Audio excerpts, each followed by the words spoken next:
Honey. No. Isn't stupid to him. Hold on. And John's like 13 beers deep, so he has no idea what's going on. So he's just agreeing. Yeah, I want to hear the statement again. Are you Very a stripper? weird. All this purple lighting's throwing me off. I don't know. Tommy has a beautiful studio. I don't know if you rent that or lease it, but that's a beautiful studio. And I Rumor has it Scott the engineer's working for Tommy in the studio, but I don't know. Good for Scott. Yeah. I hope so. I hope that's the case. We have coming up another Tommy episode when John came back on and he brought Scott with him. I'm gonna reach out there when Kanye worked for the show. Think about all the whack packers of guys. Kenneth Kiko, I'm back. It's turning into Jeff the Drunk now. I mean, just he's a few more beers. Think about all the whack packers.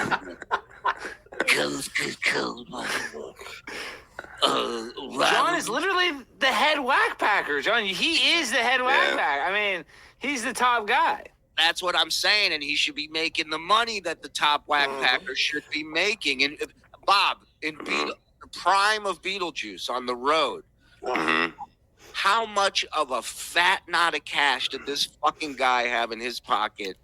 Just with the pictures, the pictures I made of him. Yeah. He was selling them for 20 each. He would fucking have a roll. He'd bring back to the room $100 worth of Chinese food at 2 a.m. for me and him. And I'm like, Beetle, there's no way we're eating that. He goes, I got you this. I got you this. Oh, don't worry about it. Don't worry about it. Yeah, he's just telling everybody what they're going to eat. But you know, for Beetlejuice, that success never went to his peanut-sized head. No, it never did. No, it didn't. No, and I just listened last night on Sirius. I was in the car and I was listening to Stern. And when on Beatles' first appearance, he asked him how old he was, and Beatles said 48 years old. And later last night, it is so funny. And Howard talked about that for 10 minutes. He's like, "Wait, what?" Howard didn't know if he was right or wrong. I was like, "Gosh, you look so young!" Like, and you could just tell Howard had no idea. It was Beatles' first appearance. It was so funny, and he was there with Sean because they were on this plane and they're checking you in, and Beatles in front of me, and the woman goes, "And how much do you weigh?" Because that's when I realized how small the plane is. And he goes, I'm about 248 pounds. And I'm like, no, Beetle. I go, tell her your weight. She's like, what is your weight, sir? And he goes, about 137. And I'm like, Beetle. And after the fourth one, she's like, I'm just going to put not sure, you know. They sat him right next to the pilot, which crazy. So why would you put him? in case he needs to fly the plane. Yeah. Come on, All in case he needs to do is land just it. reach over to anything and just fucking and we're fine. What does this do? I'm gonna make a cup of coffee, and he pushed the button. What?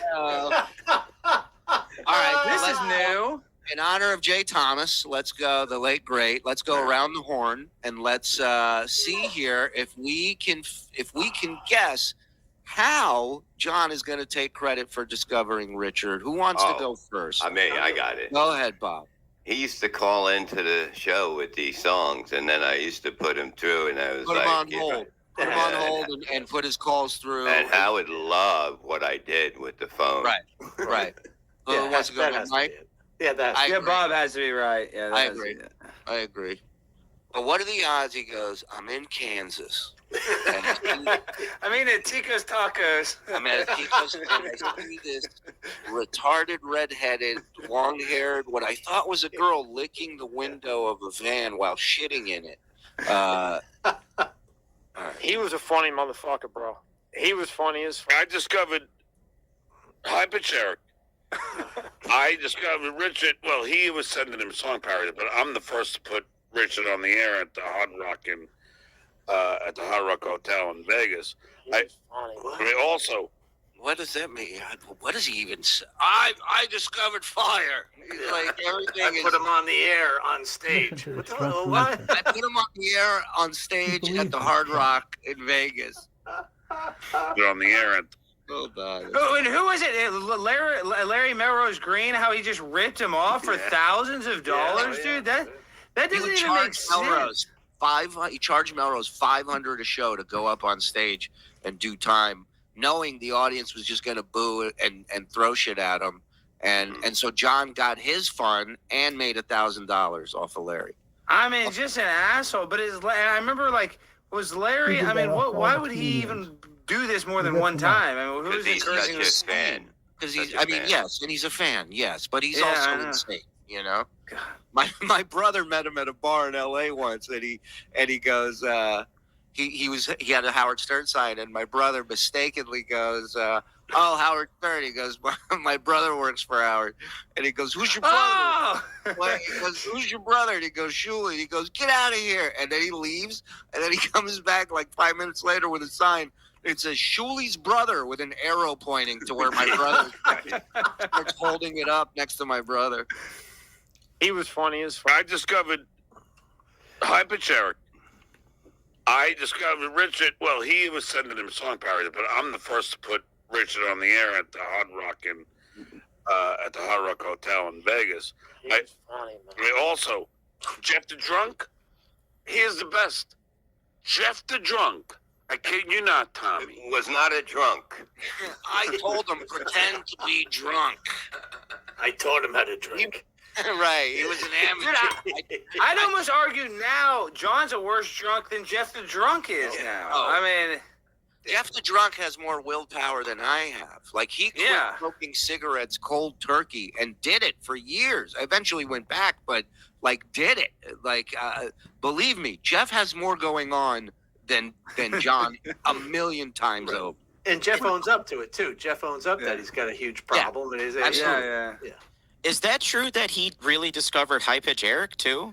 Well, I think it was for No, the next I show. I think Jared called into the show. Come on, no. It's even more than that. There's a cop that used to do security for the show, and he was a cop in a certain section in New York where Eric was living, and this cop knew Eric from the neighborhood and mentioned to the show about High Pitch, and that got the ball rolling. And then I think they told him to call in or something, and I think that was it. But really, it was this cop was instrumental in kind of getting him. Yeah, not this on cop. the show. The fucking cop.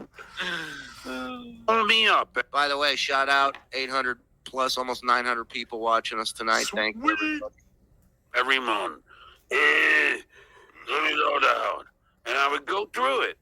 And I fucking put them on. Because And that was Tommy leaving his body that just passed by the way. Yeah, I did this thing called my job. I would walk home and I would write stuff down. Are you listening to this, Tommy? This is amazing. phone, like I would have.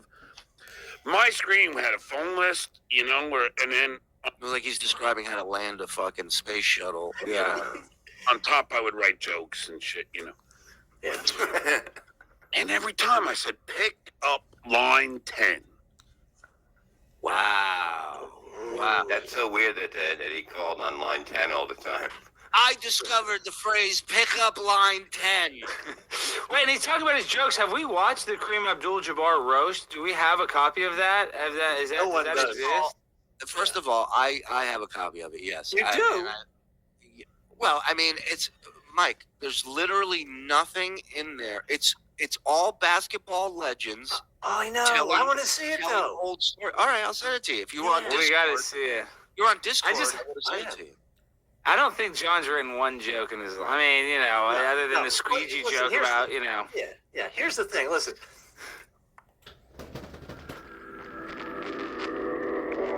Anybody that has I'm a comedy writer. When you do that, you do it all the fucking time, and you're always working at it. He never he hasn't written for anybody since tonight. Oh, sorry.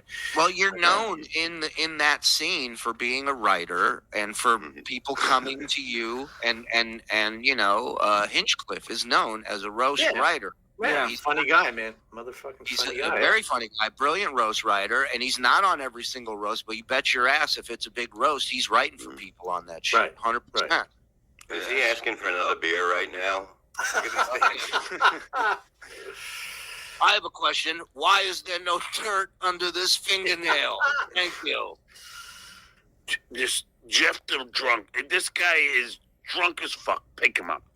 Wait, I gotta say this. Even though we know that John is the greatest musician of all time, that's Tommy's T-shirt. That's not his T-shirt either. That's why he looks clean and stuff. Because he slept on Tommy's couch. He showered on Tommy's stuff. That's why he's all clean. That's why he looks halfway put together. That's 100% Tommy's T-shirt. He didn't buy that Pink Floyd shirt. No way. It's like a chick. He's walking around in a T-shirt. No one. Yeah, he's shacked at his apartment. John was so fucked up he couldn't even get an Uber or get a freaking cab to his, La Quinta Inn down the road. He had to stay there and eat all of his food in his refrigerator. You know John is in his refrigerator too. He's in his closet getting that shirt. I mean, that's so not John's shirt. Hey, but think about this. Like, all you have to do is drop a guy off at his hotel, right? But he was such a mess that Tommy decided it's better off to let him sleep here because he was such a mess. They couldn't even guarantee that he could make it to his room. Right. They didn't want to pull a Bob Saget on him. You know? Yeah. God forbid. No, the best thing would be in the history of the world would be you order an Uber and it's Stuttering John as your Uber driver, just shit-faced drunk. I mean, could you imagine that? I mean, talk about a nightmare. You're trying to just go to like a nice dinner with your wife or girlfriend. You guys want a beer? Want to go to the Pickwick Pub? Where are you guys going tonight? Yeah. Hey, give me a rate. Give me 5 stars right now before I even think anywhere. Maybe give me a big tip. Yeah, just so I know you're gonna do it, right? Give me your phone, I'll do it. 10 months. Howard would not pick up on this guy. And I'm looking.